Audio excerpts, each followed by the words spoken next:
Ben, the contract has been signed. As agreed, we will customize a staged death service for you in 17 days. Inside the reception room, the staff handed the freshly drafted paper contract to Ben. He took it and casually flipped through it, confirming with him again, "Does the fake corpse look like me?" The staff patted their chest, appearing very confident. "Rest assured, the corpse is custom-made to match your figure exactly. No one will suspect a thing." Reassured, Ben finally relaxed. He took out a card from his bag and, with a generous wave, paid the bill promptly before turning to leave. Stepping outside, the first thing that caught his eye was a luxurious, extended Lincoln limousine. The driver, who had been waiting patiently, saw Ben emerge and hurriedly opened the car door respectfully. "Ben," he nodded in response, stepping directly into the car's plush back seat. The driver closed the door for him before returning to the driver's seat and restarting the vehicle.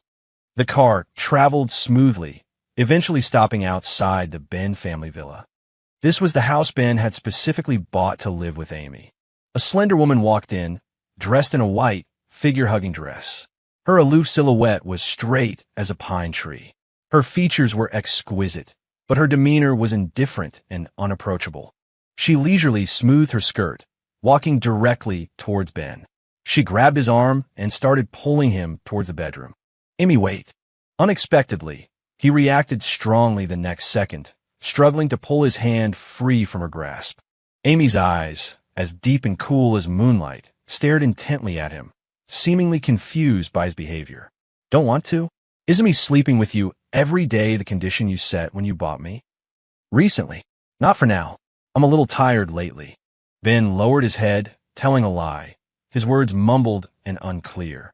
Fortunately, she didn't seem to care, simply saying faintly, "Then I'll go be busy." Amy had indeed been busy lately. She was currently preparing to start a project, and it was at a critical stage. He didn't stop her, nodding and letting her leave. Ben thought she would be busy all night, but before long, she answered a phone call and hurried out of the study again. Seeing him still in the living room, her steps faltered. "Since you don't want it tonight, I'm going out. I have something important to handle." Looking at the rare trace of urgency on her indifferent face, Ben had his answer. What important matter? It was just for Chris. But he said nothing, only nodded. Having received permission, Amy didn't linger, brushing past him as she hurried away. She reached the door, about to push it open and leave, when he suddenly called out to her. "Amy, actually, you don't have to do this anymore." Hearing his voice, Amy subconsciously stopped and stood there with a frown, waiting for him to finish. But his voice faltered, silenced by her somewhat impatient gaze. "Go ahead." In the end, he didn't say the rest of what he wanted to say, only telling her to leave first. Not until her silhouette had completely disappeared into the darkness did he murmur again, "Actually, you won't have to do this anymore because I'll be leaving soon." Ben, as a young master from a wealthy Beijing family, was rich, handsome, and well-built. He had done many absurd things. But the most absurd of all was buying a girlfriend with money during his freshman year. She was the famous campus belle of Beijing University, coveted by countless boys. The number of people chasing her stretched from campus to off-campus.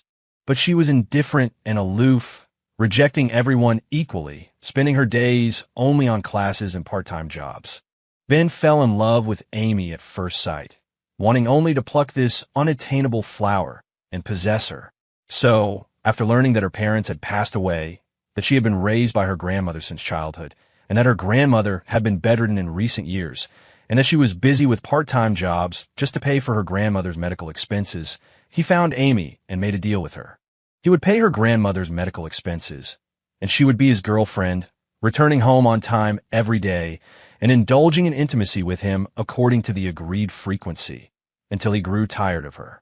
At that time, her grandmother's condition was serious, and she urgently needed a large sum of money to save her only relative. So, she agreed. Now, 5 years have passed. Ben and Amy have both graduated from university and started working, but their relationship has not changed. Amy's grandmother has not yet been cured, and he hasn't grown tired of her. She still lives in his villa. Her attitude towards him remains the same, still so cold.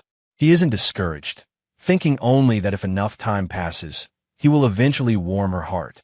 Until recently, when he accidentally fell down the stairs and hit his head, he unexpectedly awakened, realizing that he was actually living in a novel.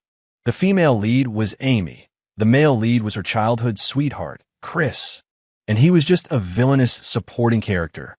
According to the plot of the novel, the startup project that Amy was preparing for recently would be a great success in 17 days. Amy would also become a new business star because of this project, and later, she would soar to the top, standing at the pinnacle of the business world.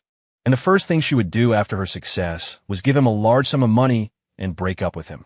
But he would disagree and pester Amy relentlessly. Later, after seeing her and Chris grow closer, he would become jealous, repeatedly making things difficult for her and harming Chris, eventually being completely abandoned by Amy and ending up dying tragically in the streets. Ben didn't want to believe such an absurd thing, let alone believe that he would do such a foolish thing. But almost every event that had happened recently was following the plot of the novel. And Amy repeatedly leaving him to find Chris also made him understand that the male and female leads were destined to fall in love. After agonizing for a whole week, he finally figured it out. He couldn't gamble with his life. In order to completely get rid of the plot and to change his final ending, Ben finally made a decision. He couldn't love her anymore. He had to fake his death and leave this place, leave Amy. Recalling the events that would happen in the future, Ben tossed and turned for a whole night. That night, Amy didn't come back, and Ben didn't call her to ask about the situation. The next day, he got up early, washed up, and went downstairs to eat breakfast alone. The villa was very quiet, with only the sound of him chewing slowly as he ate. It wasn't until he finished breakfast that the butler approached him hesitantly. All the servants have been dismissed as instructed, and I will be returning to the old mansion today as well. Young master, do you really not need any servants? No, I don't. Ben shook his head, because he wouldn't be here soon. Looking at the butler's worried gaze, he didn't explain too much, but went upstairs to get a letter and handed it to the butler, asking him to be sure to deliver it to his parents. He was afraid that his parents would be too heartbroken after he faked his death and left. So he explained clearly in the letter that he was preparing to fake his death. The letter clearly stated that 17 days later, he would go abroad to live in anonymity, telling his parents not to worry and that he would secretly come back to visit them when the time was right. Ben had considered taking his parents with him, but after all, they were getting old, and their foundation was here. Moreover, the fact that he had awakened was too absurd, and it would be impossible to explain it clearly in a few words. They would only think he was crazy. Moreover, if both Ben's father and Ben's mother disappeared together, Ben worried that Amy would become suspicious. After careful consideration, he finally decided to leave his parents here and depart alone. Having arranged everything on his end, Ben began to organize matters concerning Amy. After dismissing all the servants, he went to see Amy's grandmother, carrying fruit. He didn't act like a young master at all. Over the years, he would visit Amy's grandmother whenever he had free time, always bringing the old woman many things, making her happy, talking to her, keeping her company, and even teaching her how to use a mobile phone so she could see the world without leaving her home. Therefore, in contrast to Amy's indifference, Amy's grandmother liked Ben very much. Ben, when are you and Amy planning to get married? When Amy's grandmother brought up this question again, the embarrassed look that used to appear on Ben's face was gone, replaced only by a wry smile. How could they possibly get married? Not to mention, he would be leaving in 17 days. Even if he didn't leave, he would probably just end up with the same ending as in the original book. The person Amy loved was Chris. How could she possibly marry him? Seeing that he didn't speak, Amy's grandmother couldn't help but sigh, still trying to comfort Ben. I know my granddaughter. Amy isn't completely without feelings for you. It's just that the initial reason you two were together wasn't pure. There's definitely a barrier in her heart. As long as that barrier is removed, you can definitely be happy together. Ben forced a smile as he listened to Amy's grandmother's words of comfort. He knew the plot of the original book, and he also knew that the person Amy loved from beginning to end was only Chris. The female lead only loves the male lead. How could she fall for a villainous male supporting character? In the end, he didn't say anything and didn't refute Amy's grandmother's words. He just took out a card. Grandma, please give this card to Amy when you have the chance. This card was originally a venture capital fund he had prepared for Amy a long time ago, but he had been hesitant about how to give it to her, fearing it would hurt her pride. Now that he had awakened his consciousness and decided to leave, he would just have Amy's grandmother pass it on. Hopefully, Amy would think a little fondly of him this way, so that after he faked his death, she wouldn't do anything too extreme to his body. Amy's grandmother saw that something was wrong with Ben at a glance and said with some worry, "Did you and Amy quarrel again?" Ben shook his head. "We didn't quarrel. It's just that I'm going to a very far place in a while." Before he could finish speaking, he was interrupted by a cold voice. "What very far place are you going to?" And standing next to her was Chris. Ben looked away and casually made up an excuse to brush it off. "I'm going on a trip in a while." In Amy's eyes, the two things he liked to do most were sleeping with her and traveling all over the world. So, hearing his answer, she composed herself and didn't ask further. She naturally took Chris to sit by Amy's grandmother's bedside, subtly squeezing Ben to the farthest edge. "Grandma, you don't know, Sister Amy is so stingy.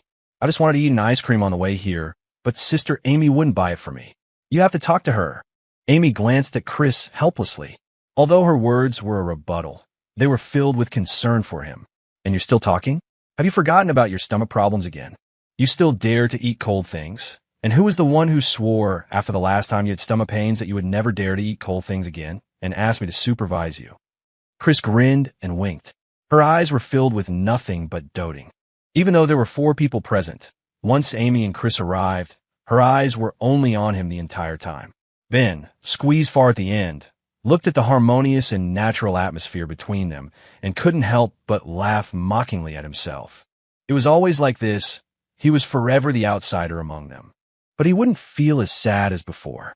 This time, he let go of everything, let go of Amy, and also let go of all his love for her, completely returning her to the male lead. Amy's grandmother noticed the fleeting loneliness in Ben's eyes and glanced at Amy, who was deliberately ignoring him, and sighed inwardly. "Amy, Ben, I want to eat grapes. Can you wash some for me?" Since Amy's grandmother had spoken, Ben and Amy naturally wouldn't refuse. She took the fruit basket from the bedside, and he followed her out of the ward. But as soon as they stepped out of the door, he was grabbed by the hand. Ben was a little surprised that she had taken the initiative to touch him today. In the next moment, he heard her cold words, "Don't visit Grandma so often in the future. It's true that I sold myself to you, but my grandma didn't." Those short words made his previous thoughts seem like a joke. His heart felt slightly bitter. If it were before, he would have immediately explained to her that she had been very busy lately, and Amy's grandmother was getting old and easily lonely. He had no other intentions, just wanted to spend more time with Amy's grandmother. But now he just lowered his head and said calmly, "Okay." After speaking, he went directly to the water room without waiting for her, unlike before when he had to go with her. Looking at his retreating back, a strange feeling rose in Amy's heart. Since yesterday, his actions seemed to have started to change. "Amy, Ben, it's almost lunchtime now. Why don't we go eat together?" Amy naturally wouldn't refuse Chris's suggestion. As for Ben, perhaps she didn't want him to throw a young master's tantrum and make things difficult for Chris. Before he could even open his mouth, she directly agreed for him. After arriving at the restaurant, the group followed the waiter into a private room.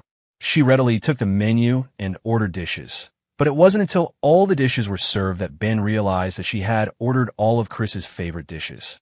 Perhaps this was the difference between love and lack of love. Even though he had once asked her to remember all his preferences, one was forced, and the other was from the heart, which was simply a world of difference. Fortunately, Ben had anticipated this result from the beginning and wasn't very disappointed, only eating in silence, saying nothing. Halfway through the meal, a rapid phone ring echoed in the private room. Amy took the phone and walked out.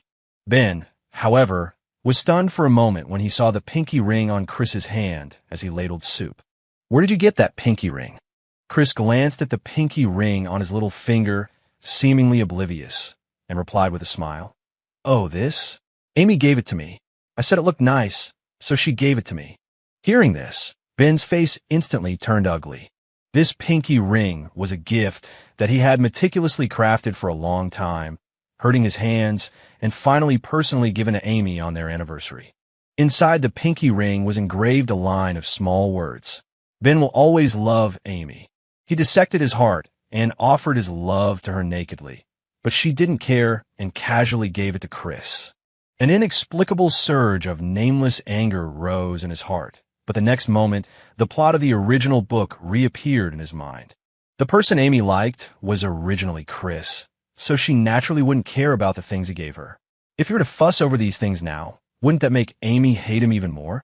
It was as if a bucket of cold water had been poured over his head, and he instantly calmed down, restrained his expression, and smiled slightly. It looks very good, and it suits you very well. Chris was waiting for him to lose his temper, but who knew he would so calmly gloss over the matter, a flash of surprise momentarily crossing his eyes. He gritted his teeth, suddenly stood up, and diligently ladled a bowl of soup for Ben. Ben, don't just focus on the rice. This seafood soup is good, try it. Ben was allergic to seafood and was about to refuse, but he saw that Chris didn't hand him the soup, but twisted his wrist, and the soup bowl smashed onto the floor with a paw sound. His eyes were full of grievance. The corners of his eyes were red, looking as if he was about to cry. Before Ben could react to what Chris was up to, Amy rushed past him like a gust of wind, protecting Chris behind her. Immediately, her ice-cold gaze shot straight at him. Ben, what are you doing? Chris stood behind her with reddened eyes, adding fuel to the fire at the right moment. Amy, it's all my fault. I made Ben angry. That's why Ben splashed the soup on me in anger. I just got scalded a little. It's okay, don't blame him. I didn't. Ben's eyes widened as he tried to explain, hearing him distort the facts, but she turned a deaf ear, gave him a cold look, and after leaving the sentence, Ben, you're simply unreasonable. She silently grabbed Chris and left.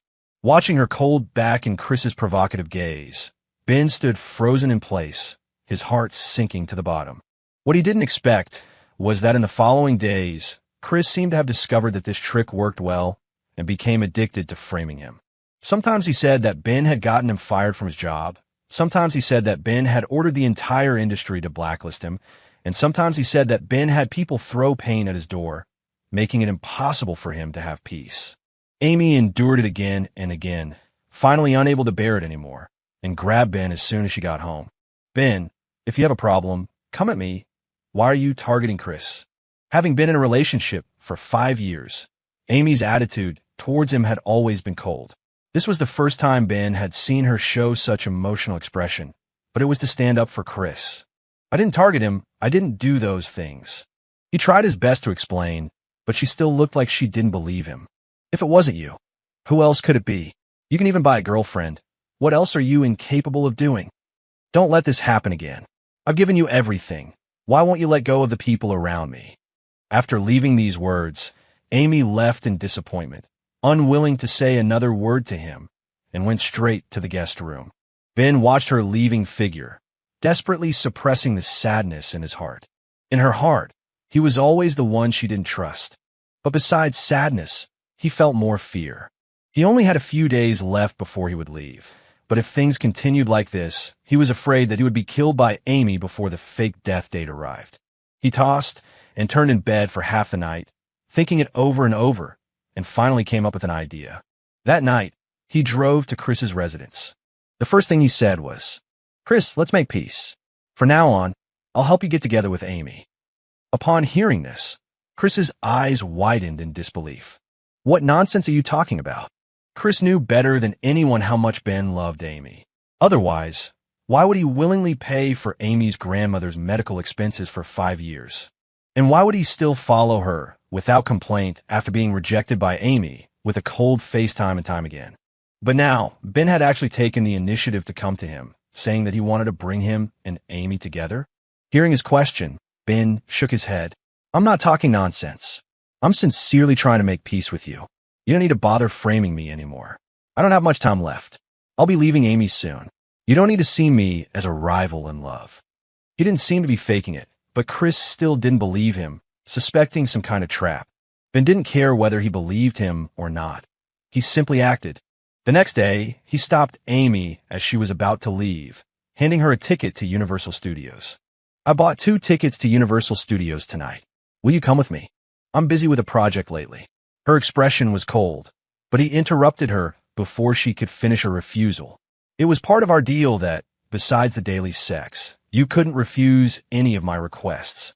That one sentence blocked all of Amy's rejections.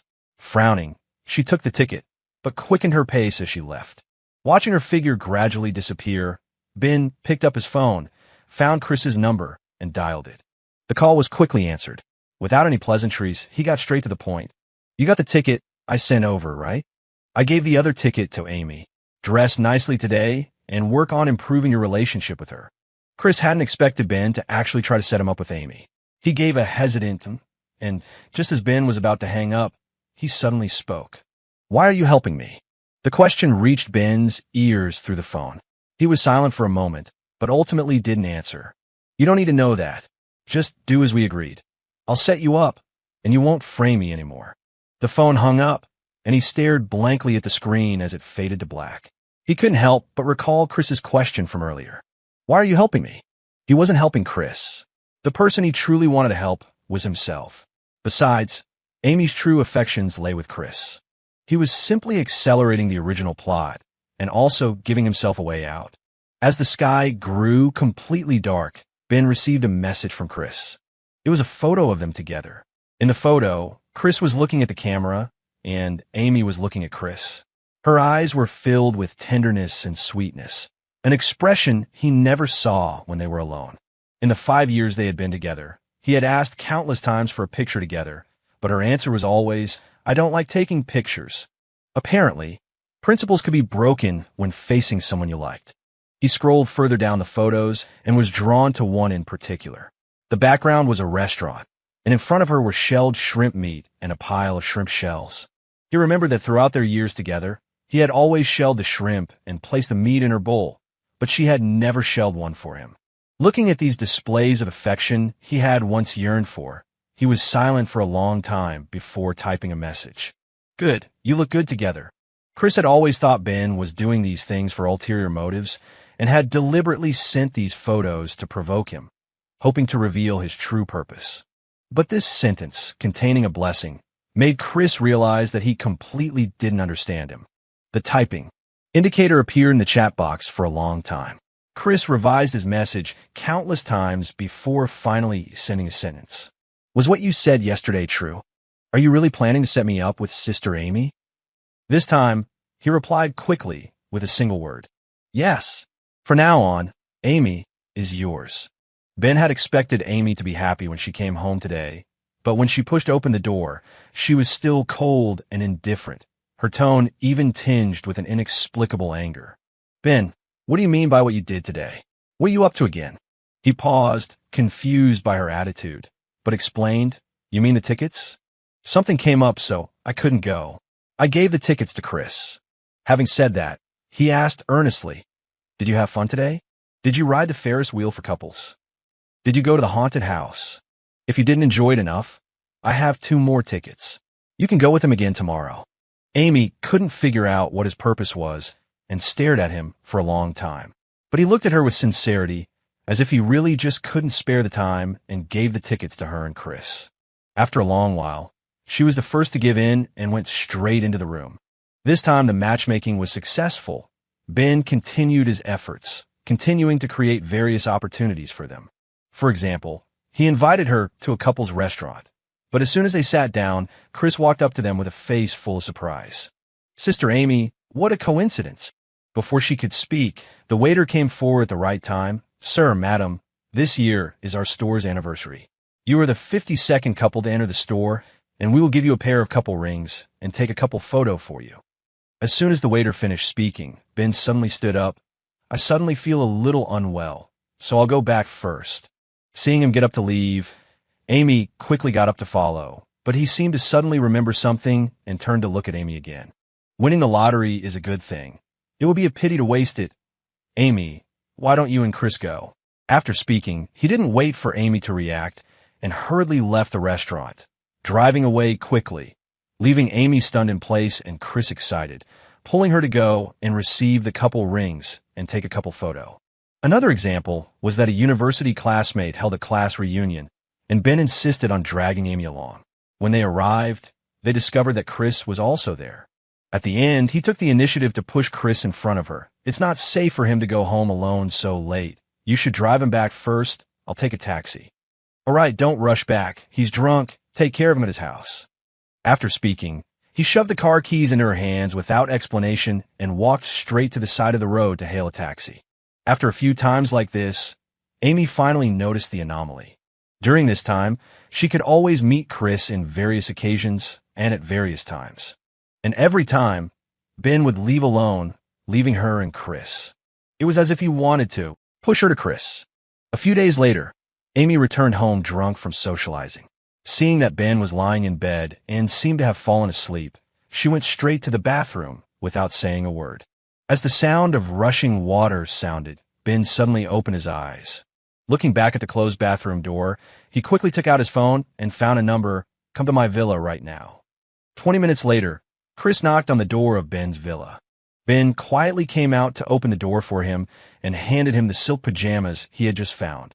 "Change into this and go sleep in the master bedroom." Chris listened to his words and looked at the pajamas in his hand. He seemed to understand something, and his heart was pounding as if it was about to jump out of his chest. Urged again by Ben, he came back to his senses, quickly went upstairs, changed into the pajamas, and lay down on the bed. Chris had only just laid down for a short time when the bathroom door was suddenly pulled open, and Amy walked out wrapped in only a bath towel, wiping her hair. She looked up, her eyes stopping when they met the figure on the bed.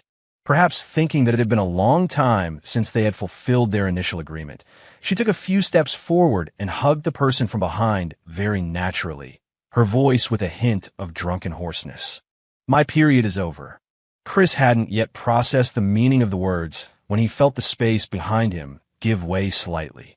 Burning breath ghosted over the back of his neck, and a soft, boneless hand instantly settled on his waist. The scalding heat made him shudder involuntarily, his breathing quickening. A light laugh sounded from behind, and a dense rain of kisses fell on the back of his ear and the side of his neck. Chris couldn't withstand such an assault. He couldn't help but groan. At that single sound, Amy froze.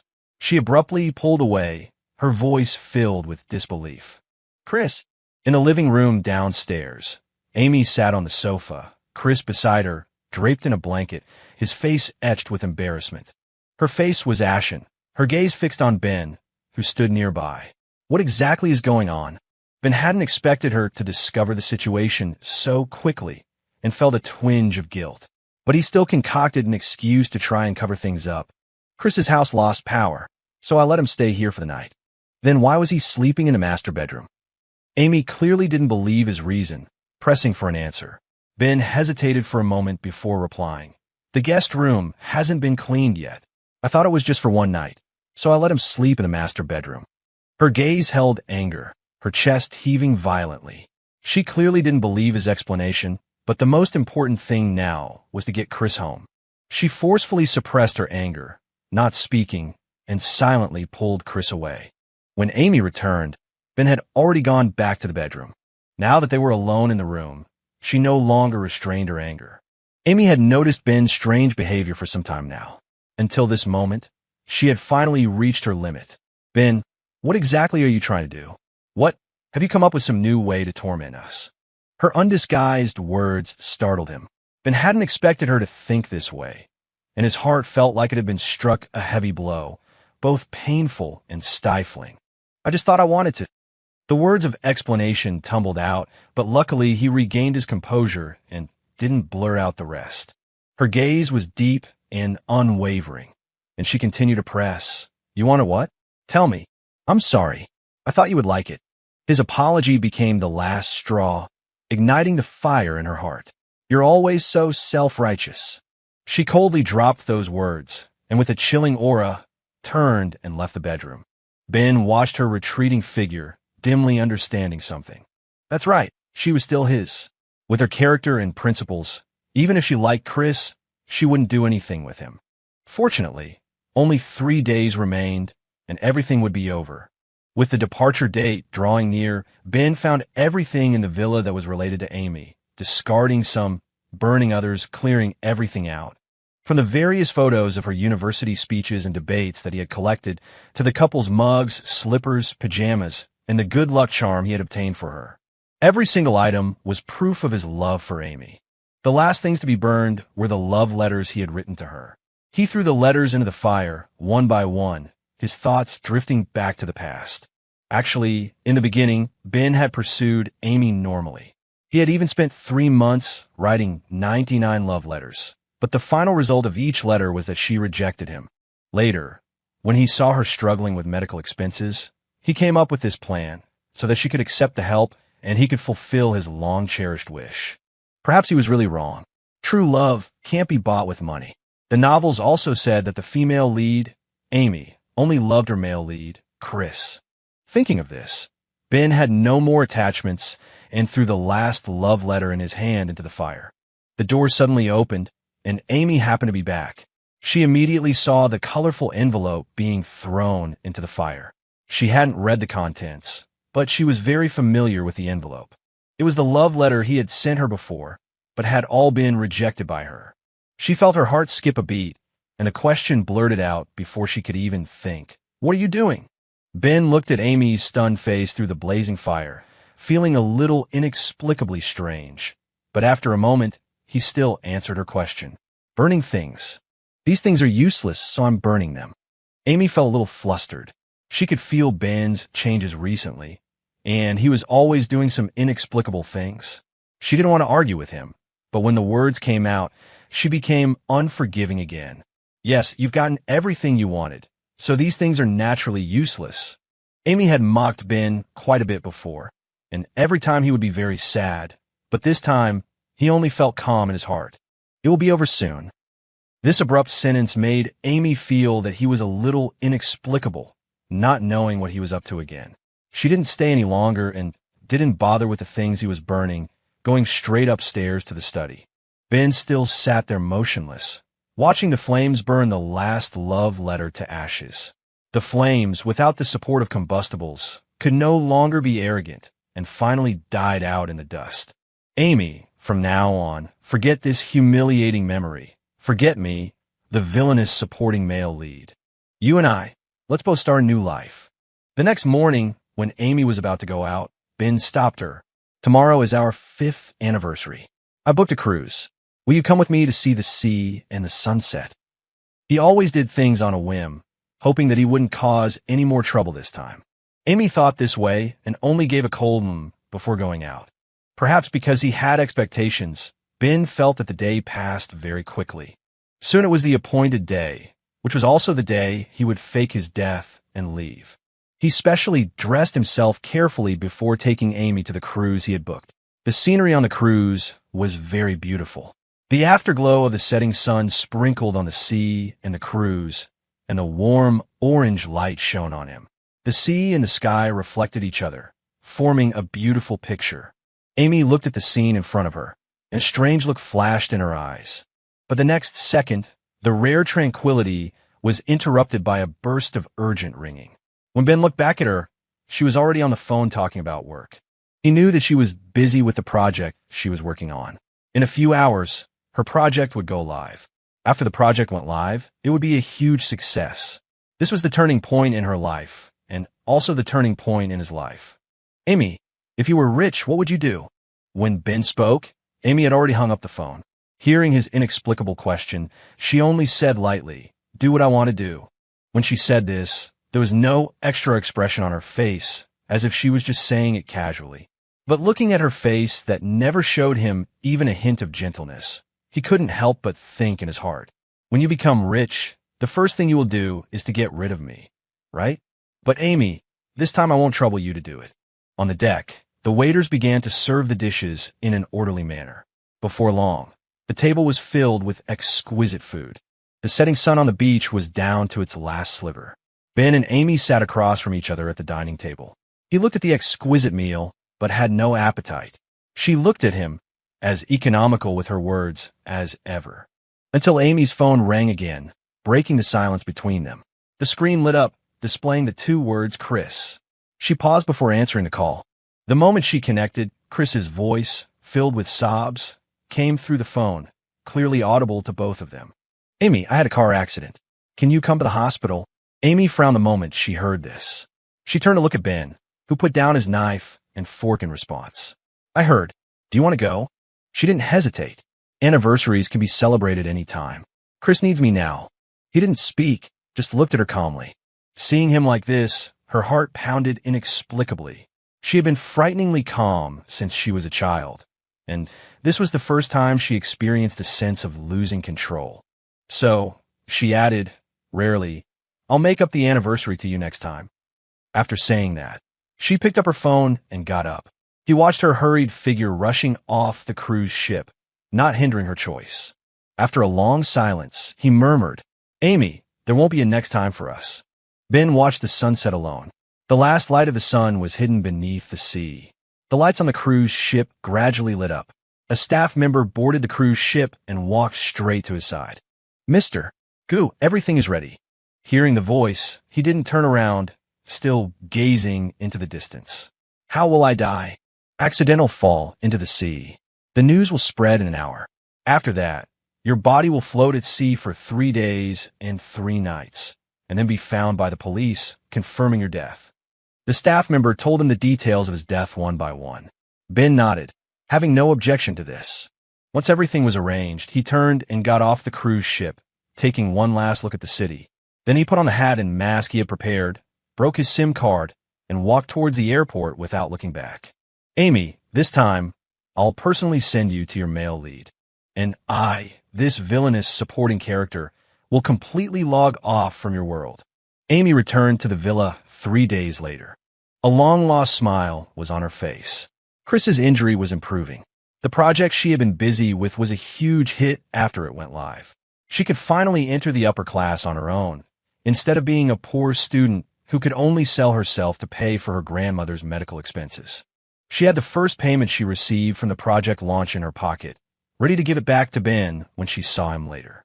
Once the debt relationship between them was cleared, she could finally stand up straight in front of him. But when Amy pushed open the door, the villa was empty, silent.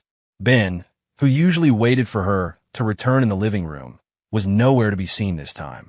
An unusual emotion flashed through her heart. For some reason, her heart also felt empty. Remembering his unusual behavior during this time, she vaguely felt uneasy again.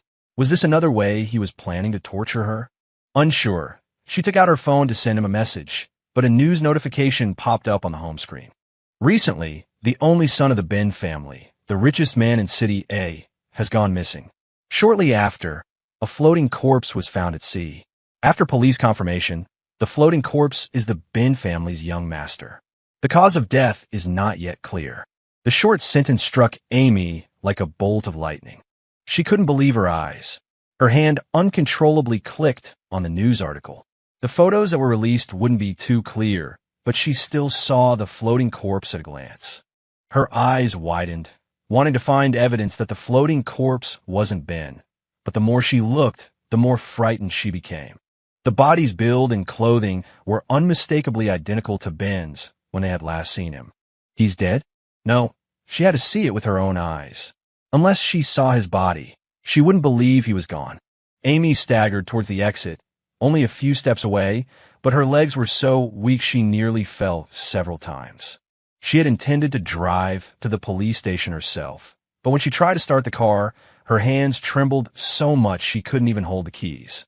Reluctantly, she had to walk a little further to hail a taxi. The car quickly arrived at the police station. Amy suddenly felt a little timid.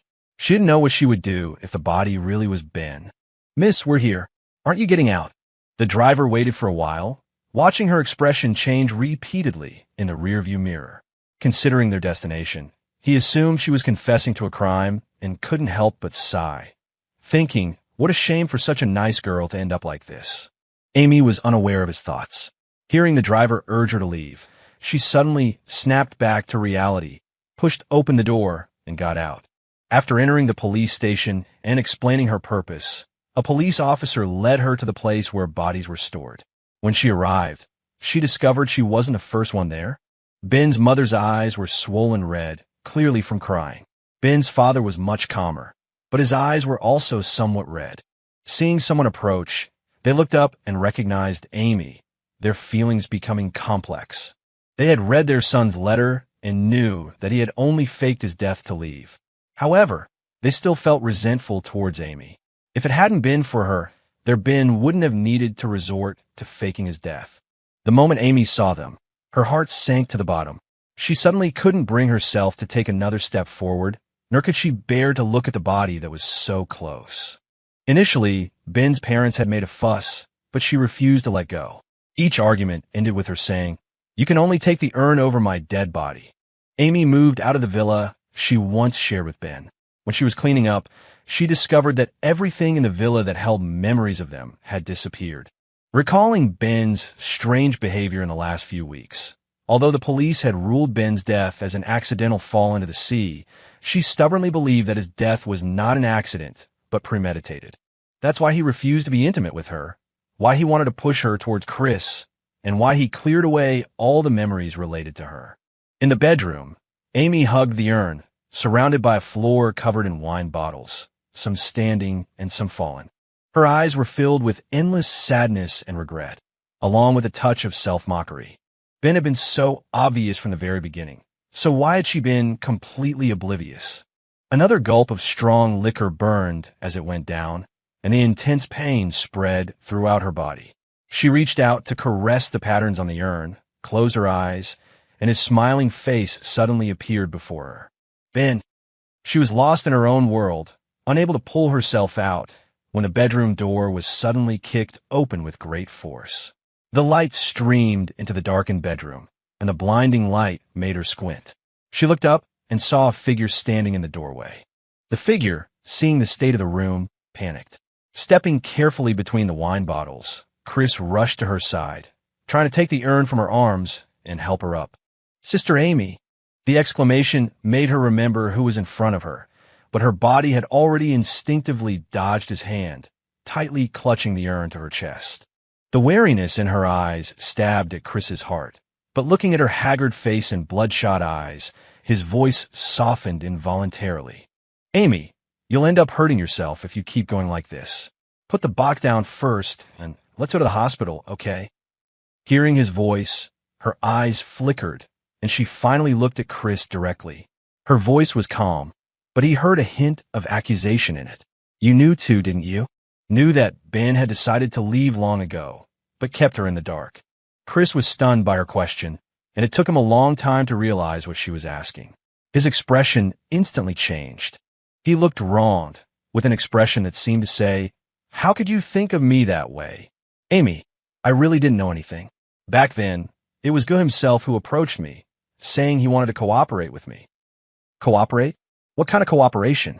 Amy immediately seized on the key point, her sharp gaze shooting straight at Chris. He had never seen that look in her eyes. He unconsciously loosened his grip on her hand. Finally, under her murderous gaze, he confessed everything that had happened back then. In the end, he didn't forget to beg for mercy. "Amy, I really just loved you too much, but I really didn't target him after that. Amy, your relationship was forced upon you by him in the first place. You don't even like him. Now that he's dead, you're finally free. Shouldn't you be happy?"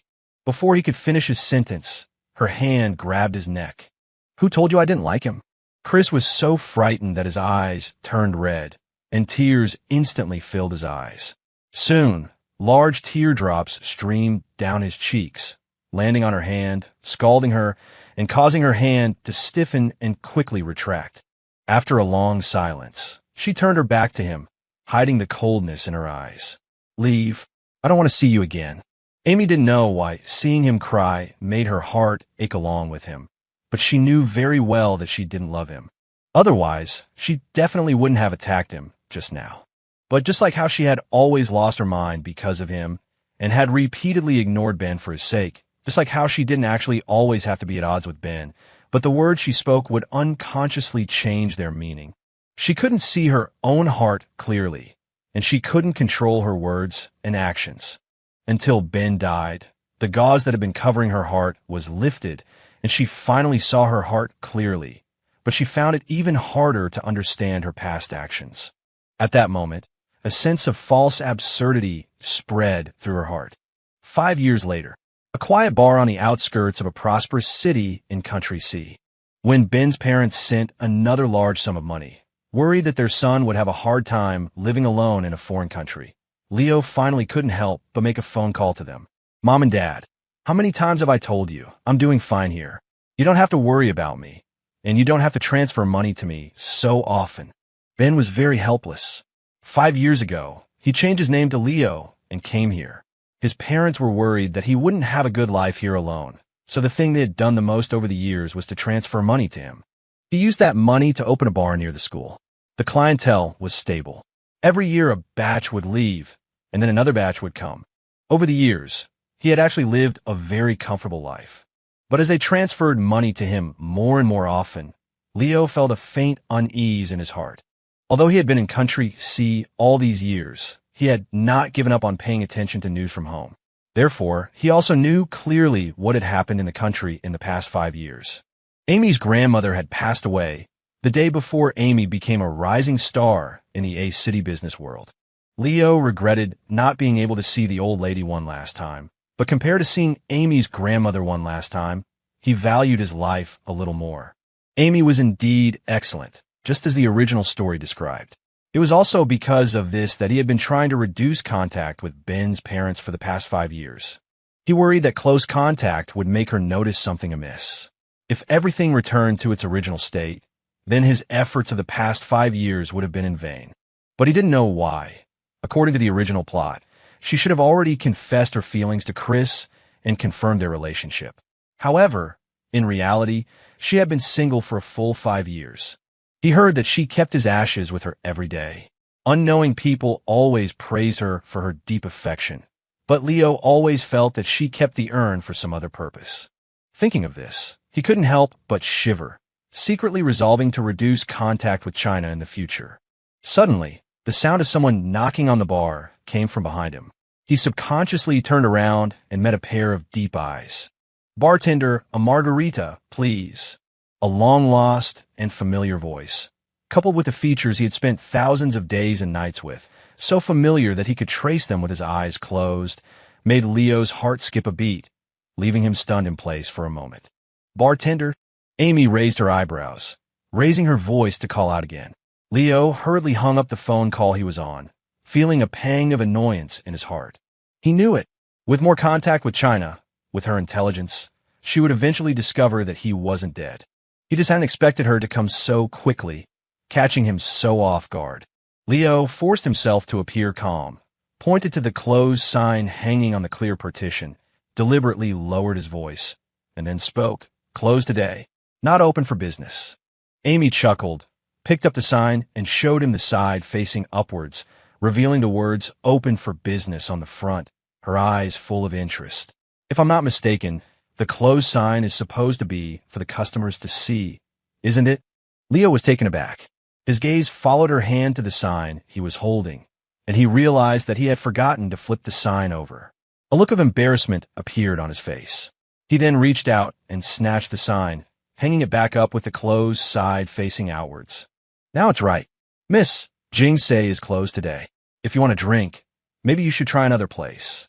After giving her the eviction order, he lowered his head and busied himself, but the woman in front of the bar still stood there, refusing to leave. Just as he was hesitating whether to speak again, Amy spoke first. "Bartender, haven't we met somewhere before?" Leo's body stiffened abruptly, and the cleaning stopped. He felt like he could hear his heart pounding so loudly he could feel it. She had already seen his face. The reason she hadn't come to a conclusion yet was probably because she had indeed seen the body belonging to Ben, so she wasn't quite sure at this moment whether he was really Ben or just a stranger who looked alike. If that was the case, he had to remain calm in order to avoid deepening her suspicions. Thinking of this, Leo remained silent for a long time before finally chuckling without looking up. "Miss, has anyone ever told you that your pickup line is really cheesy?"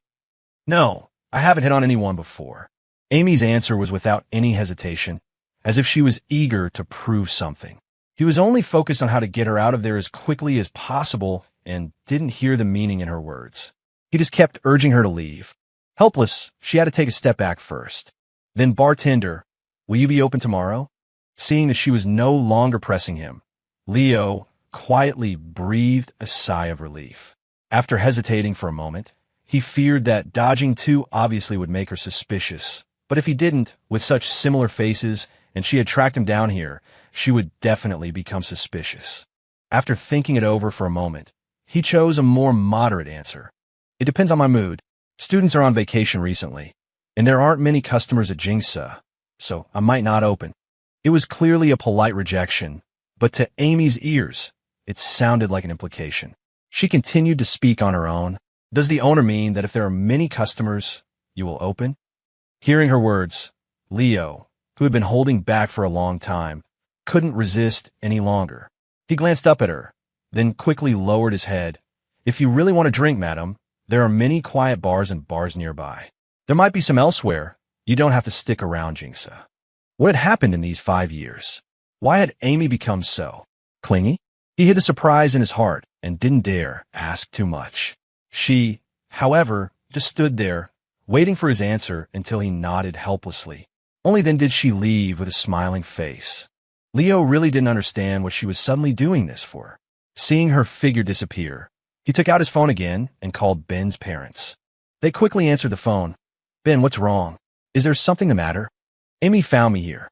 Mom and Dad, what exactly happened in these years? Why do I feel like she's changed a lot? Leo rubbed his temples, feeling a headache facing the situation.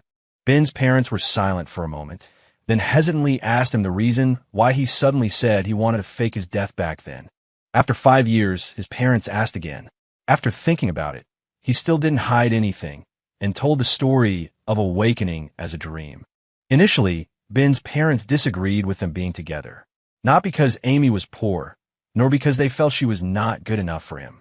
It was just that at that time, they only had one thought about Amy. She didn't love Ben, and Ben's insistence would inevitably suffer in the end. But he was their carefully nurtured son, and how could they bear to see him suffer, even after knowing the ending?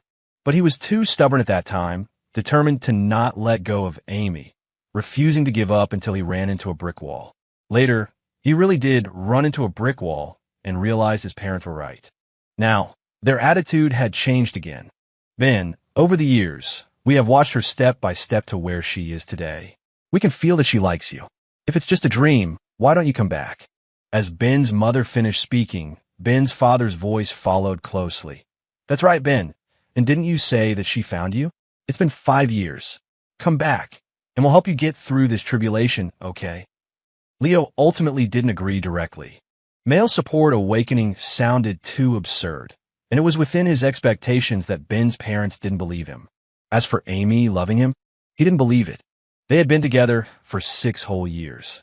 If he had felt even a trace of love from Amy, perhaps he wouldn't have chosen to fake his death to escape. And now, she hadn't been with her destined male lead, but had chosen to guard his ashes all along, and they said she loved him.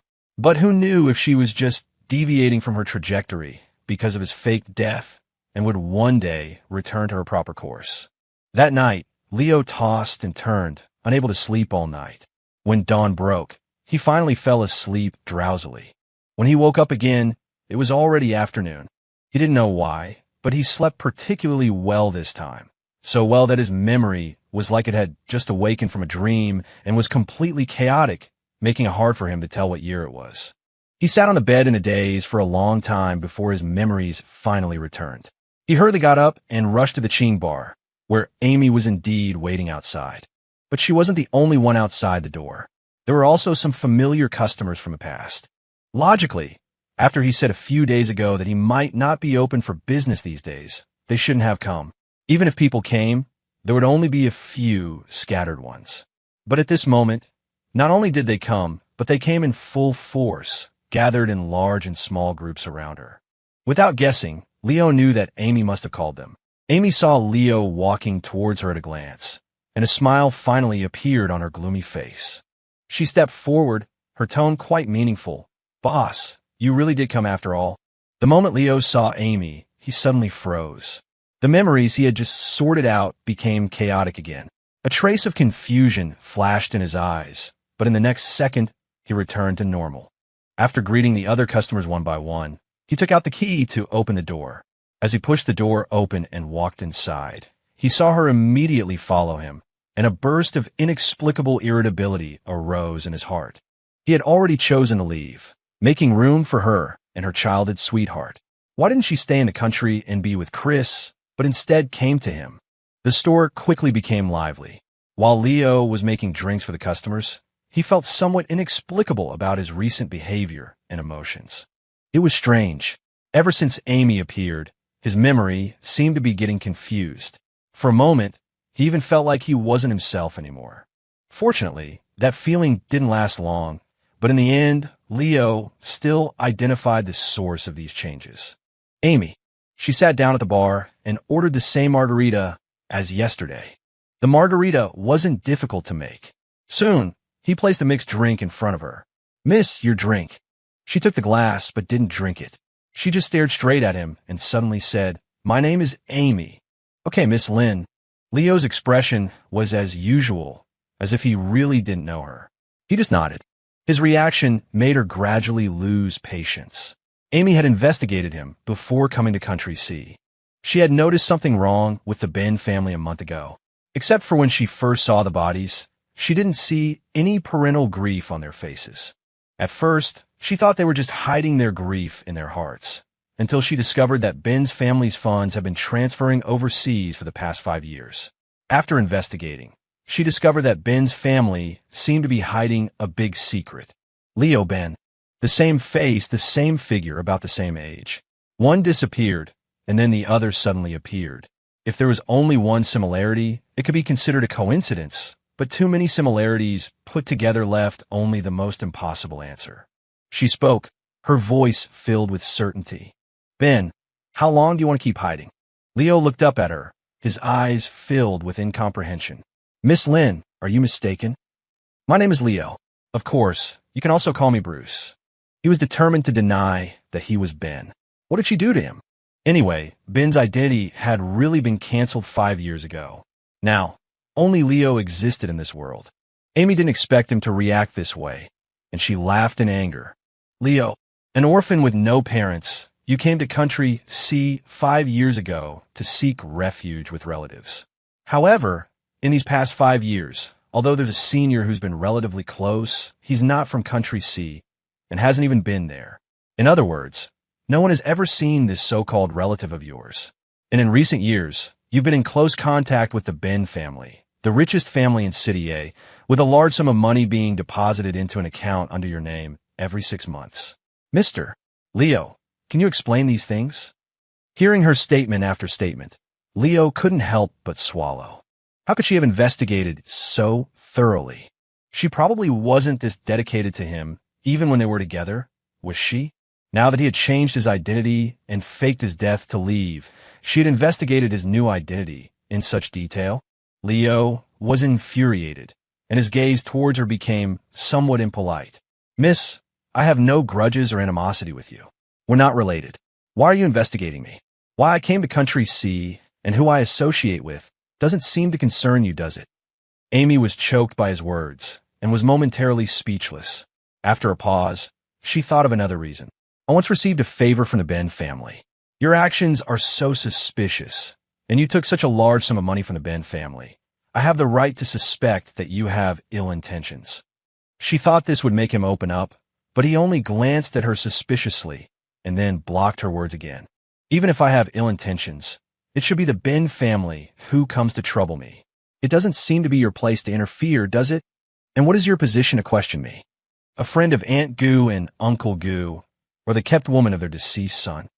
The words "kept woman" instantly stung Amy's heart, causing her eyes to redden suddenly. She pursed her lips and finally gave him a deep look before turning around and leaving without a word. Her entire being exuded an aura of low pressure. For some reason, Leo could read a sense of loneliness from her back. He opened his mouth, realizing that his words were a bit harsh, but in the end, he didn't call out to her. Anyway, throughout the 5 years they were together, wasn't that what Amy had always thought? She provided the money, and he sold himself. She had said those words countless times herself, so why put on this pitiful appearance to seek his sympathy now? But Leo also knew that since Amy had found him, she would never give up because of this one setback. It seemed that if he wanted peace, he would have to move. It was just a pity about this bar, which had accompanied him for 5 years, but was now disrupted by Amy's arrival. He got up and walked to the door. To prevent Amy from still stubbornly waiting outside, he didn't plan to go home, but locked the door of the bar and then slowly went upstairs. Lying on the bed, Leo still didn't understand why Amy was doing all this. Just to get revenge for him buying her in the beginning? But didn't he give her compensation later? And this matter was originally something she had agreed to, a win-win situation. Even if she hated him, the matter should have been written off when he faked his death. Why did she have to pursue him so relentlessly? He couldn't figure it out, so he simply stopped thinking about it and fell into a deep sleep. Outside the bar, Amy, as he expected, had not left. The car was not started. She sat in the driver's seat, looking at the steering wheel with bitterness in her heart. Kept woman. In his heart, was she really just a kept woman? The transfer information for Jingxi was sent out the next day. Leo didn't leave a single tool from the bar. Coincidentally, the next owner also planned to open a bar, so he gave them all to the next owner. The speed was so fast that Amy couldn't help but be amazed. She didn't even see when he left. But also because of this, she became even more certain of what she thought in her heart. Leo was Ben. He had originally planned to leave country C for another, but he didn't expect to be stopped at the airport by Amy. If you're not Ben, why are you hiding? Even now, Amy still didn't understand why Ben had suddenly faked his death and left. Faced with her question, a trace of confusion flashed in his eyes. Hiding? Why was he hiding? What was he hiding from? His mind became a mess. His memories seemed to be shuffling and rearranging themselves. In a matter of moments, he was covered in sweat, his lips pale. Amy was startled by the sudden change, her heart pounding. Seeing his legs buckle, she quickly supported him, ready to take him to the hospital. Ben, don't be afraid. I'll take you to the hospital. As soon as she spoke, his breathing became much smoother. He shook his head at her. I want to go home. Seeing that he had recovered, Amy finally breathed a sigh of relief. But hearing him say he wanted to go home, she was at a loss again, unsure which home he was referring to. Leo saw her confusion and sighed, then went to the ticket window and bought the soonest flight back to China. Seeing this, Amy bought one too. Why did you come looking for me? Once on the plane back to China, Leo finally gave up hiding his identity. He probably realized that Amy had long since recognized him. Besides that, there was an even more important reason, which was also why he had suddenly decided to return to China. From the day Amy reappeared, his memories had been secretly tampered with. He was afraid that in the end, he would really forget that his real name was Ben. He feared he would forget everything from the past, forget his parents. Amy looked at him, not answering his question, but instead asking the question that had been troubling her ever since she found out he wasn't dead. Why did you choose to leave that way back then? I asked first. You answer first. Leo rubbed his temples. Under her persistent questioning, he felt a throbbing headache beginning again. After a long silence, Amy finally gave in and spoke first. I don't know. I just wanted to see you again. I wanted to see if you were happier without me, which is why you suddenly didn't want me anymore. Because I can't bear a life without you. His confession was hidden beneath the silence, and in the end, only 4 words could be uttered. Amy was stunned. For some reason, that feeling of being controlled swept over her again. She opened her mouth, but couldn't say another word. The sound of other passengers chatting softly reached Leo's ears, assuring him that his hearing was fine. But even though Amy's lips were opening and closing in front of him, he couldn't hear anything. In that instant, Leo suddenly remembered his tampered memories. A flash of inspiration went through his mind, and he understood the real reason for all of this. The novel world was real. They had to follow their predetermined paths. The male supporting character Ben's ending was death. So when he left under the alias Leo, nothing happened to him. But Ben was already dead. So when Amy found him and wanted him to admit he was Ben, his memories became disordered. He would gradually forget who he was supposed to be and truly believe himself to be Leo. The female lead, Amy, was destined to be with the male lead. Therefore, he couldn't fall in love with anyone else, nor could he be loved by anyone else. Even if he did fall in love, it would be forcibly corrected.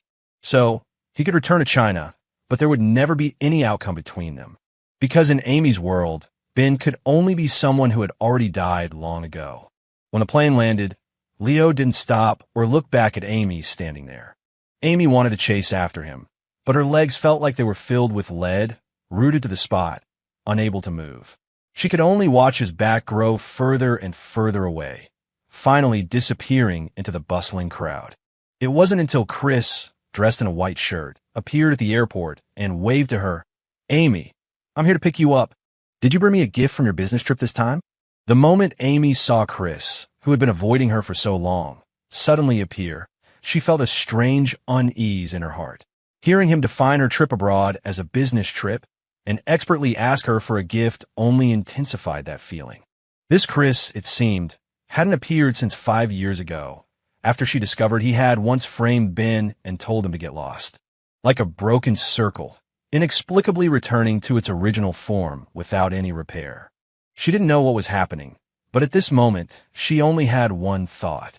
She didn't want to be a puppet controlled by others. Her legs, which had just been restricted, gradually loosened as Chris approached.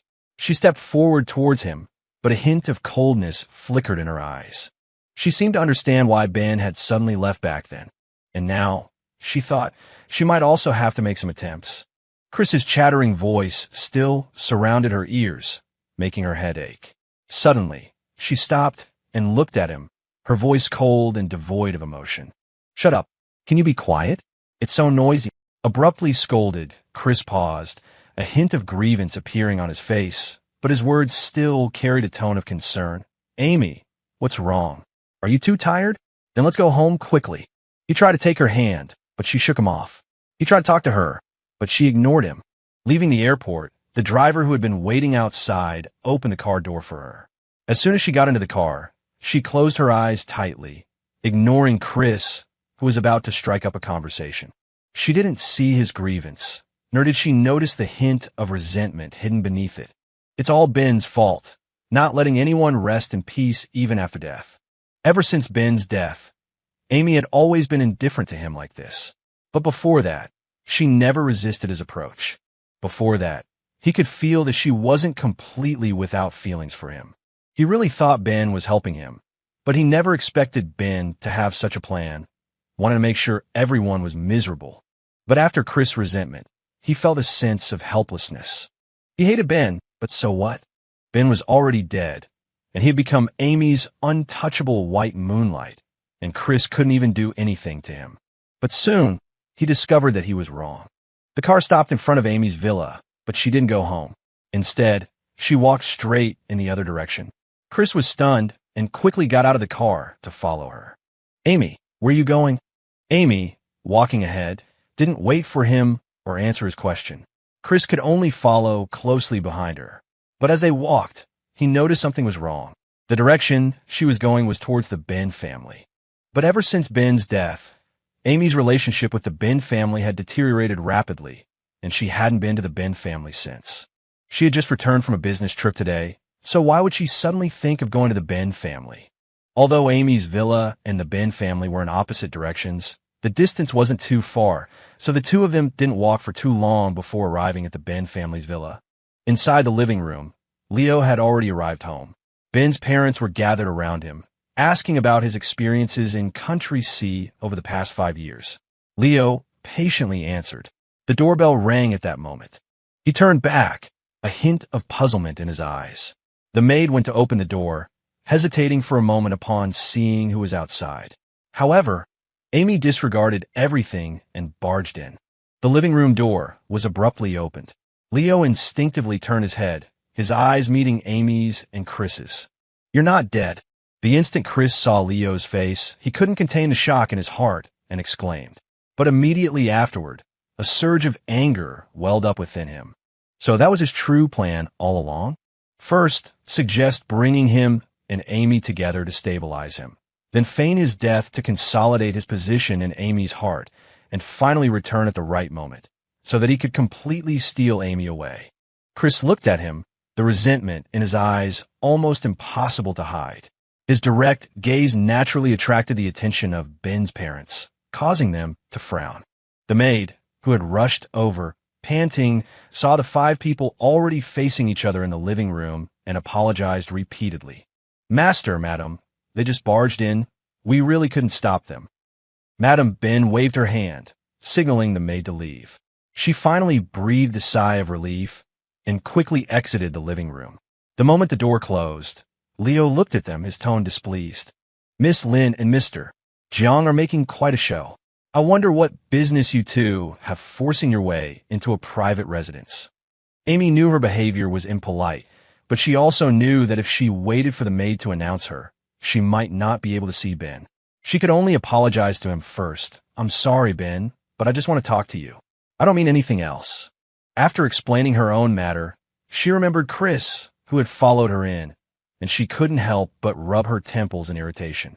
She hadn't really felt it before, but how did Chris become like a piece of gum that couldn't be shaken off, following her wherever she went?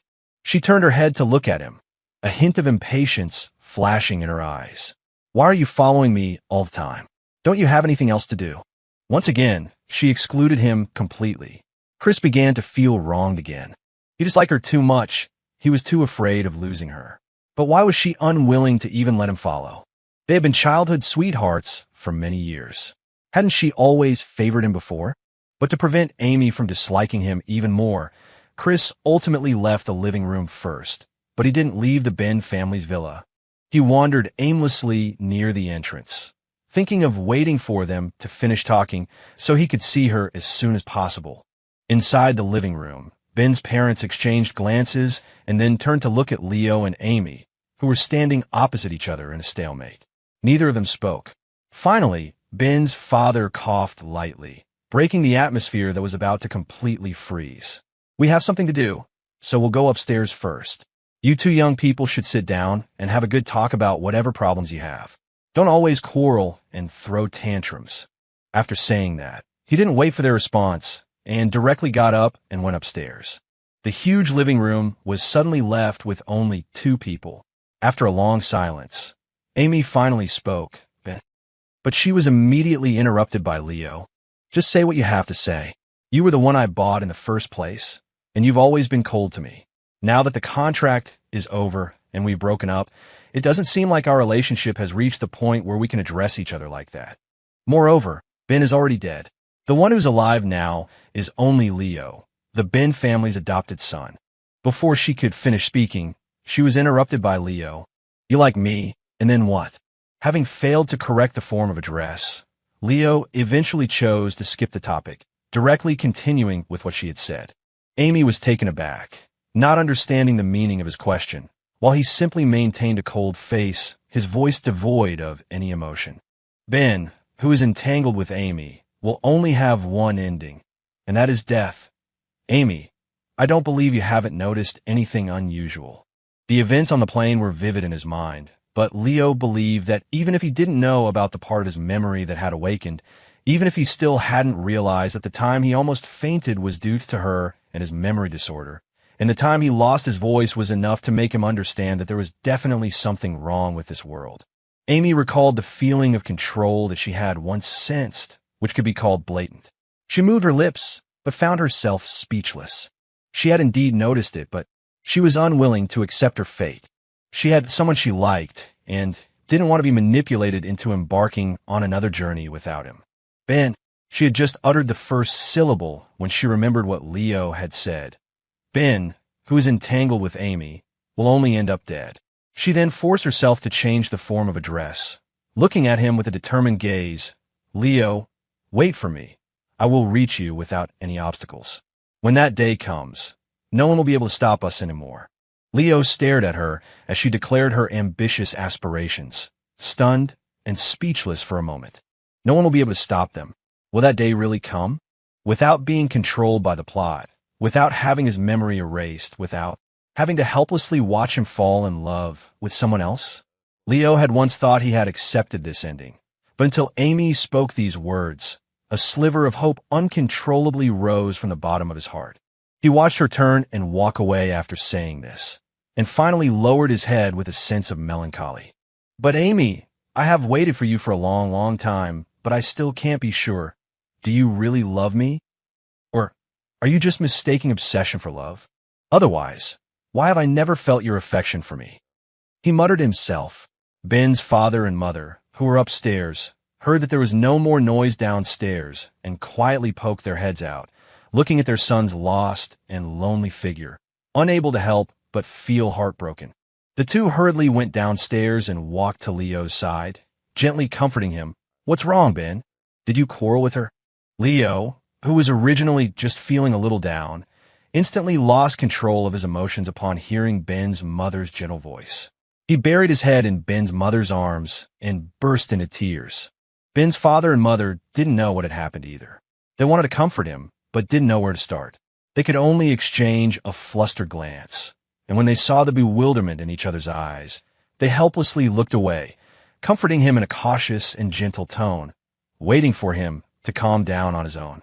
A few minutes later, Leo, having cried enough, wiped his tears and remained nestled in Ben's mother's arms, only raising his head with a downturned mouth and a few streaks of dried tears on his cheeks.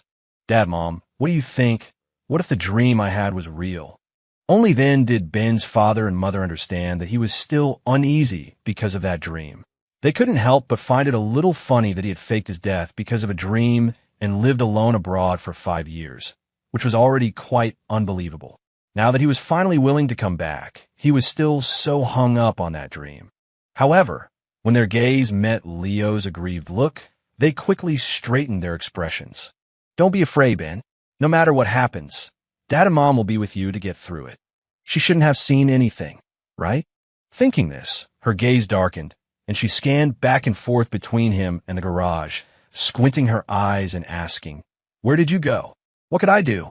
I just felt a little bored, so I walked around." He felt guilty and shook his head, waving his hands, forcing a smile as he denied it. After explaining, he quickly changed the subject, finding a random excuse. "Amy, have you finished talking with Ben? It's getting late. We should head back too." Mentioning Ben, Chris hesitated again. He had seen Ben's corpse back then, although it was somewhat unrecognizable after being soaked in the sea for 3 days and nights. That was precisely why he had a deep impression of that face. It was definitely Ben. But if that corpse was Ben, then who was the person he just saw in the villa? Could it really be something ghostly, like a ridiculous resurrection from the dead? Amy wasn't Ben 5 years ago. Then who was that just now? Amy only glanced at him before striding towards the villa exit. Only when he caught up did she turn her head warningly. "He's not Ben. He's the Ben family's adopted son, named Leo. Chris, you better keep your little schemes in check. If anything happens to him because of you, don't think the Ben family will let you off, and neither will I. Chris, you know I'm capable of it." Chris quickly shook his head, a flattering smile on his face. "Amy, how could I do such things?" Amy didn't say she believed him, nor did she say she didn't. She just continued walking forward, and he almost couldn't keep up with her pace, but a hint of triumph welled up in his heart. Adopted son Leo? If he was still a little unsure before, at this moment, he was completely certain of his guess. Name, appearance, and the fact that he's also a son of the Ben family. Who would believe there's no trickery involved? How could there be such a coincidence in this world? Although he didn't know what methods Ben used back then, it was undeniable that he had used means to fake his death and leave 5 years ago. Now, he's just changed his name and returned to his city. If he had already decided to fake his death and leave, why would he come back now? Wouldn't it have been better to just die? Why did he have to come back and compete with him for Amy? But whether he was Ben or it was all just a coincidence, Chris could never let him return to Amy's side. He died, and Amy might be sad for a while, but time would smooth over all wounds. When she only had him by her side, she would eventually fall in love with him. He looked back at the direction of the Ben family villa, a rather pleased smile curving his lips. "So Ben, go die. As long as you die, it will all be over. Ben family villa." Leo refused to use Ben's identity again, no matter what. Ben's parents had no choice but to compromise. "If you don't want to, then so be it, Ben. In that case, we'll hold a banquet in a while to officially establish your identity as our adopted son. That way, it'll be easier for you to get around." Leo didn't refuse the suggestion and nodded. After all, he couldn't just stay cooped up in the villa after returning to the country. He needed an identity that would allow him to operate out in the open. Amy hadn't seen Leo since that day. She was looking for a way to break free from control, and soon after, news came that the Bin family was holding a welcome banquet for their newly recognized adopted son. When she received the invitation sent by the Bin's parents, she only hesitated for a moment before accepting it. She wanted to see Leo, even if it was just from afar. The welcome banquet was held at a city's largest hotel. Almost every wealthy family received an invitation, but no one had ever heard of this sudden appearance of the Bin family's adopted son. Just judging by the scale of the event, it was clear that the Bin family valued this adopted son very much. This couldn't help but pique everyone's curiosity. They all wanted to see what kind of background and abilities this adopted son, who had caused the long silent Bin family to suddenly make such a big move, possessed. On the day of the welcome banquet, the guests arrived at the hotel early, waiting for the protagonist of the day to appear. The venue had also been meticulously arranged, but the host family was conspicuously absent. At the banquet, people gathered in small groups of 2s and 3s, toasting and complaining about Ben's father and Ben's mother. What's going on with the Ben family today?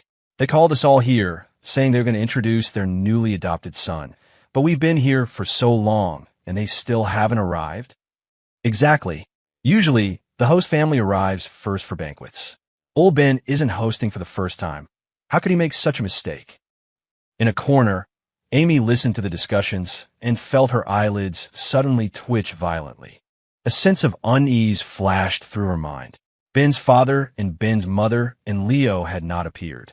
This situation was too abnormal, and she had a vague suspicion. Some of those with closer ties to the Ben family finally noticed something was wrong. Something's not right. They haven't shown up after all this time. Could something have happened? Should we contact them and ask what's going on? Yes, let's contact them first. One of them took out his phone, ready to find Ben's father's number, when a news alert popped up on the screen. A major car accident occurred on Chunchi Road at noon today. 2 men and 1 woman in the car were seriously injured and have been taken to the hospital for emergency treatment. After accident investigation, it was determined to be caused by brake failure. Chunchi Road? Isn't that the only way from the Ben family villa to the hotel? Plus the information about 2 men and 1 woman. It was practically screaming that the people in the accident were the Ben family trio, who were late to arrive. Amy stood up abruptly, her rationality instantly gone. She walked out of the hotel while taking out her phone to dial a number. Help me find out which hospital the 3 people involved in the car accident this afternoon were taken to. When the address was sent, Amy had just gotten into her car. She glanced at it and, without hesitation, started the car and sped towards the address her assistant had sent. 10 minutes later, at a City First hospital, Amy casually inquired and learned the Ben family's room numbers, then went directly upstairs. The 3 had just finished surgery and were still unconscious, but thankfully, their lives were not in danger. Only after hearing that their lives were not in danger did Amy breathe a sigh of relief. Only then was she able to finally take time to consider the cause of the accident. A wealthy family, like the Ben family, would have their cars maintained regularly. There was no possibility of natural brake failure. A sudden brake failure could only be man-made. And when it came to man-made causes, Chris, whom she saw coming from the garage when she went to find Leo that day, couldn't help flashing into Amy's mind. Instantly, a wave of remorse surged from the bottom of her heart. That's right, Chris had harbored malice towards Leo for 5 years. Now that he was back, how could he really stay outside and do nothing? Chris's guilt was so obvious then. How could she not have noticed?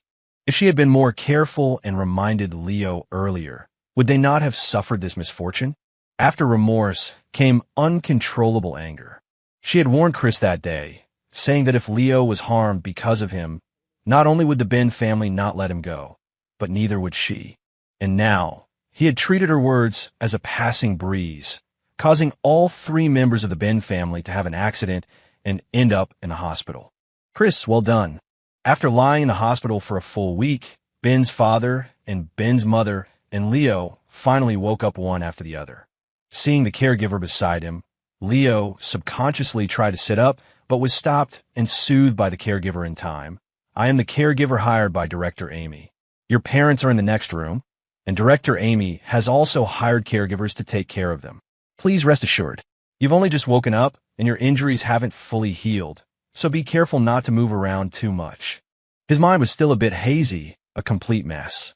Hearing the caregiver's words, he obediently lay back down. Seeing that he wasn't moving around anymore, the caregiver took out her phone and dialed Amy's number. Director Amy, Mr. Leo is awake. In the small, dark storage room of the Sief family villa, the only window that allowed light in had been sealed off, and all the items that had been stored there had been cleared out to ensure that Chris, who was locked in the storage room, couldn't use any tools to escape. Chris, who was being closely guarded, had his hands tied and a rag stuffed in his mouth. His lips were covered in dry, cracked skin, and he was so hungry he was delirious. He was thrown into a corner, a pathetic mess, and could only helplessly look at Amy and whimper, begging for mercy with his last bit of strength. She hung up the phone and, after hearing the caregiver's words, turned her gaze to Chris. A long-lost smile appeared on her lips. Chris, you should really be grateful that Jing and Uncle Ben and Aunt Ben have woken up. After she finished speaking, she turned and walked out of the storage room, watching the servant lock the door before leaving for the hospital with peace of mind. In the storage room, the last ray of light disappeared into the darkness as the door was locked. Chris's face was covered in tears, a mixture of fear and resentment. He had grown up with Amy since childhood and was the only person besides Amy's grandmother who had been accepted as one of her own. He had always thought that he was the most special person in her heart, but later, in order to save Amy's grandmother, she became Ben's girlfriend. Although she cared about him the most between her and Ben, he was still insanely jealous. Why had he been with Amy for so many years without being able to become her boyfriend, while Ben had easily occupied that position by her side for 5 whole years? So, he repeatedly tried to frame Ben, wanting her to completely despise Ben. Everything was developing as he imagined, but Ben died at this time. Ben became the untouchable white moonlight in her heart, and he was completely despised by her just because he had targeted Ben before. Although he still remained by her side, most of the time, she simply treated him like air. He waited another 5 whole years, thinking that he could finally get his wish, but Ben actually came back. He wanted Ben to die, wanted the Ben family to go to hell with Ben, but his actions were discovered by Amy.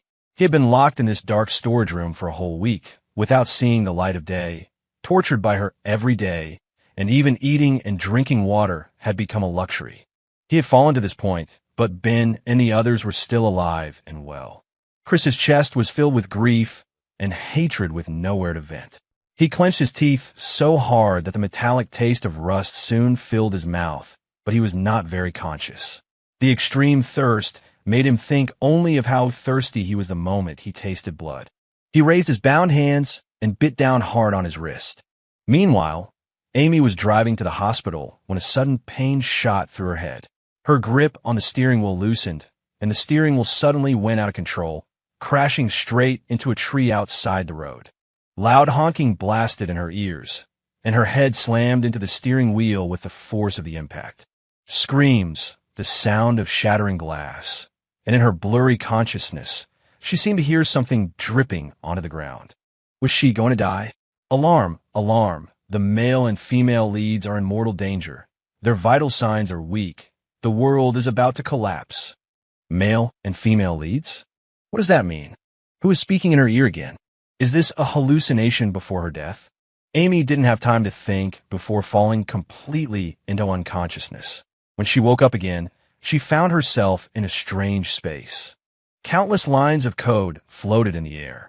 She reached out to touch them, but her hand passed right through the string of data. A ball of light slowly floated in front of her, scanned her, and then red exclamation points appeared in front of those code strings. Data anomaly needs cleaning. Cleaning initiated. The voice of the light ball was devoid of emotion, simply executing commands mechanically. As the voice fell, Amy felt the stinging sensation attack her again. Immediately afterward, she realized that her memories seemed to be forcibly erased by an invisible force. To her horror, she began to forget her memories with Ben. Panic spread through Amy's heart. She wanted to escape, but she was powerless. She wanted to resist, but she couldn't even touch the light ball. And what terrified her even more were the light ball's next words. The male and female lead's emotions are abnormal. need cleaning and rewriting. The female lead has developed feelings for the male second, need cleaning and rewriting. The female lead harbors murderous intent towards the male lead, need cleaning and rewriting. In the light ball's repeated announcements, Amy suddenly realized something. She raised her head and stared intently at the light ball, her voice gritted and deliberate. You are the things controlling me? I'm the female lead? Murderous intent towards the male lead. Could the male lead be Chris? Then the male second is Ben. The light ball's voice paused for a moment after hearing her question, before speaking again after a short silence. This system is only responsible for maintaining the normal operation of this world, and is not responsible for answering this question. It was this pause and refusal to answer from the light ball that confirmed Amy's guess. A sense of absurdity arose in her heart. Anyone who knew that the world they lived in was actually a controlled world would find it unacceptable. But at this moment, Amy suddenly remembered the words she had heard before she fell unconscious. The male and female leads are in mortal danger. Their vital signs are weak. The world is about to collapse. So, it wasn't a hallucination. It was that she and Chris were both in mortal danger, and the world was about to collapse, so they pulled her into this space for inspection. Thinking of this, Amy's eyes flickered slightly. She had thought that Ben's faking his death once would allow him to escape control, and she only needed to imitate him once, changing her identity to become uncontrolled. But she hadn't found a chance to try yet, and now a chance to completely break free from control was presented to her.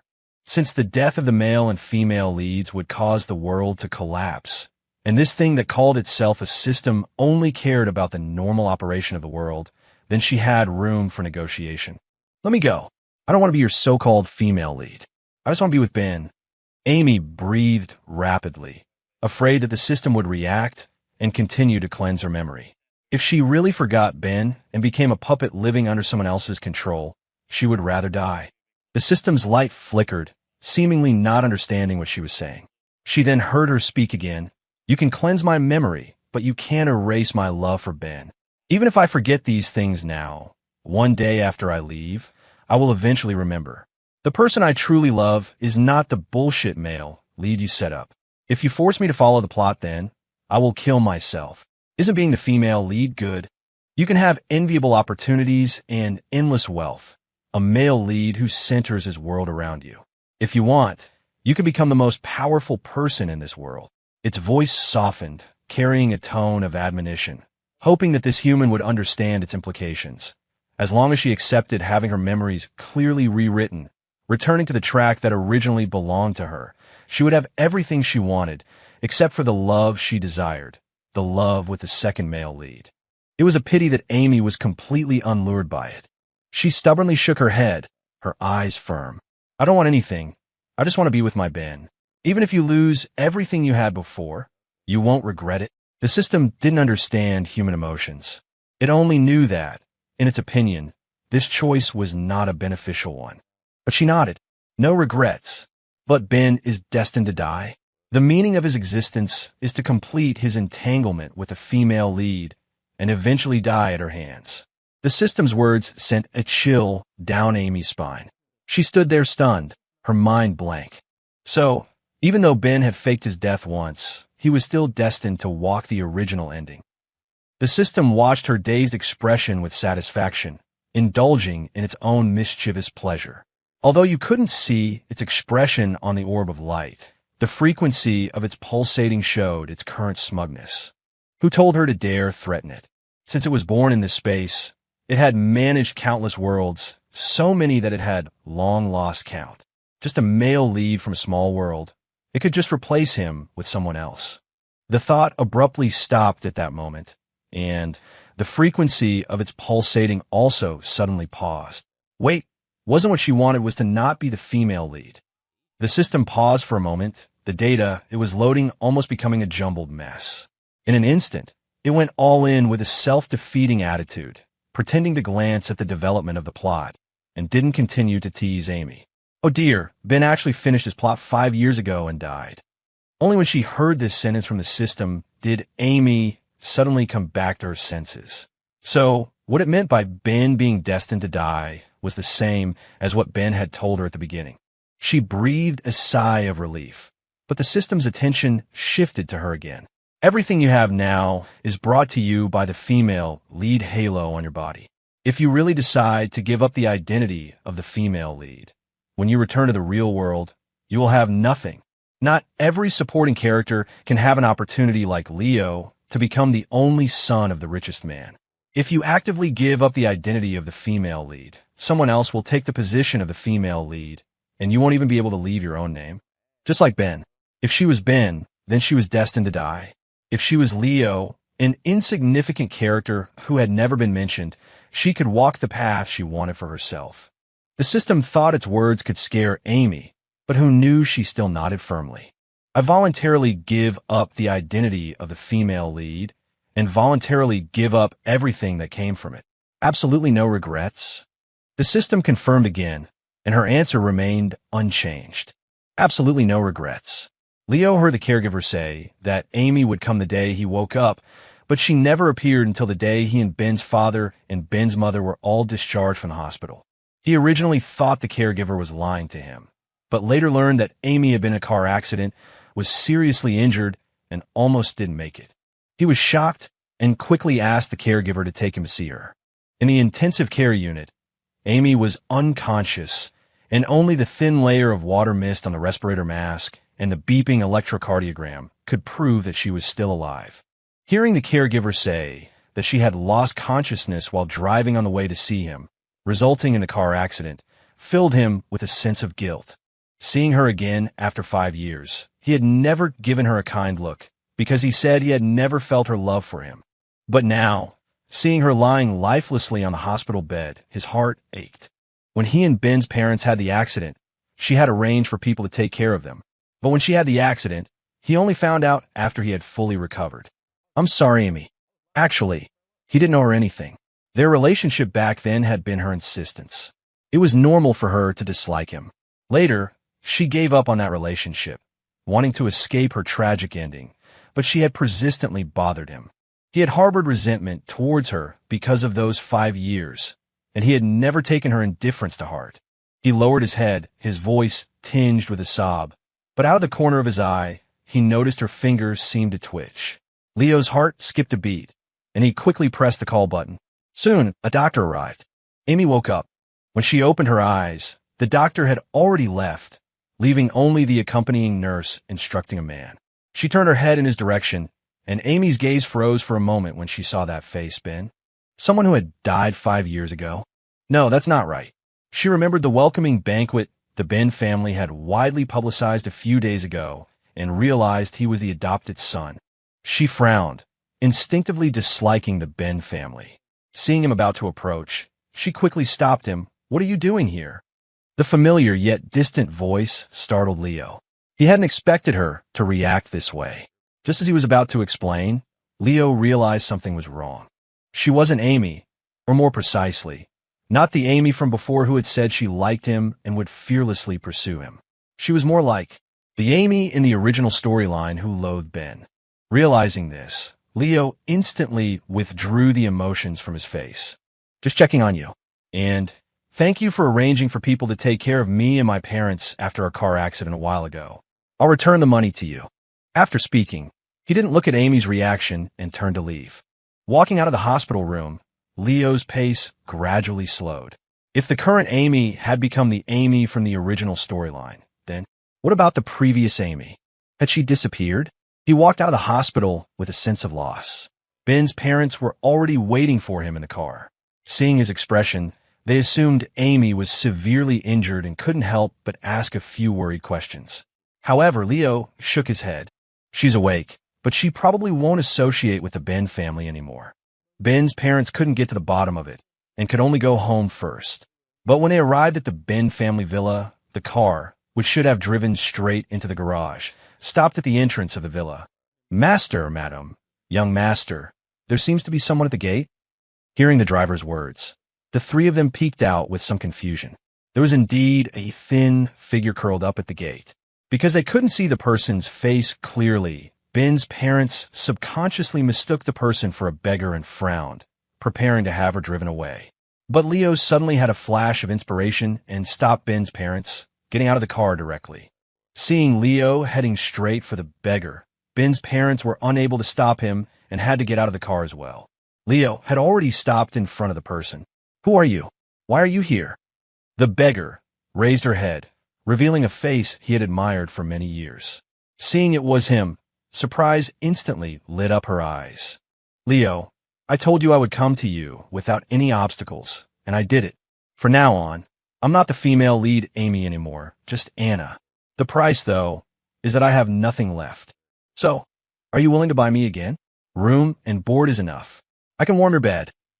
Hearing her say this, Leo immediately understood. Amy was the female lead, and she had to follow her destined storyline. So the Amy who loved him had now become the penniless Anna. He smiled at her and nodded. "Okay, but I have a lot of requirements. If you can't meet them, I won't take you." Anna nodded eagerly. "My young master, I'll make sure you're satisfied." The end.